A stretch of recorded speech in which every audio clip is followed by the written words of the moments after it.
අධිකරණයයි අධිකරණය අතර ගැටුනේ. දැන් උසාවියට ගිහින් පාර්ලිමේන්තුවේ අධිකරණයද ගැටණයක් ඇති වේද දන්නේ නැහැ. අද මොකද්ද මාධ්‍ය කරන්නේ? මාධ්‍ය ඉස්සරහම ඉන්නේ ජනාධිපති ලැප්ටොප් සම්මානලාභී. වික්‍රමසිංහ මහත්තයා කැමති නෑ මාධ්‍යවේදීන්ට ලැප්ටොප් දුන්නට. අර නායට අඳුකොළ දකිනවා වගේ තමයි මාධ්‍යවේදීන්ව දකිනකොට වික්‍රමසිංහ මහත්තයා. සිරිකොත අවුල්ෙන් වික්‍රමසිංහ මහත්තයාගේ ඔළුව අවුල්.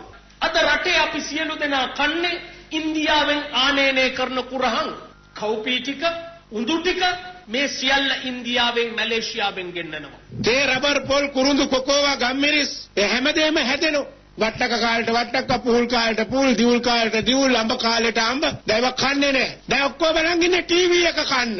එදා වේල කන්න බැරුව, පාන් කියා ගන්න බැරුව, පාපදියක්වත් මිලදී ගන්න බැරුව ඉන්න මිනිස්සුන්ට හම්බුනේ මොකක්ද මෙයා වෙන්නේ? රේසින් කාර් වල මිලාඩු උනා. ඉතින් මොකද්ද ඒකේ තියෙන නරකකම? මෝටර බෝට්ටු නෙමෙයි, රොකට් ගෙනල්ලා බැද්දත් අපිට ප්‍රශ්නයක් නැහැ පුළුවන් මිනිහා.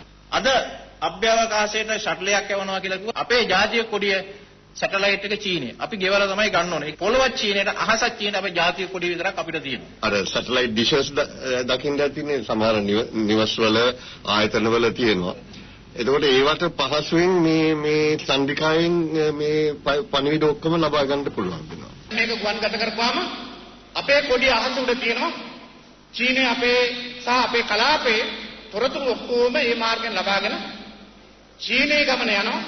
අපි අහසට කුණලා අපි ආඩම්බරයෙන් කතා කරනවා. ඔන්න අපි දැන් චන්ද්‍රිකාවකුත් යවගන්නවා.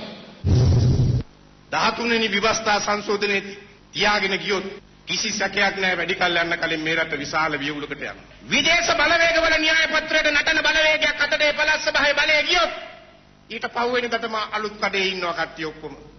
අලුත් කඩේට ඇවිල්ලා තමයි පොලිස් බලය ගන්න. සාමාන්‍ය ළමයි වැඩි විය පැමිණෙන්නේත් ඔය අවුරුදු 12 13 වගේ කාලවලදී. ඒ 13 ඇර වෙන 13 අපිට කතා කරන්න ඕනේ නැහනේ.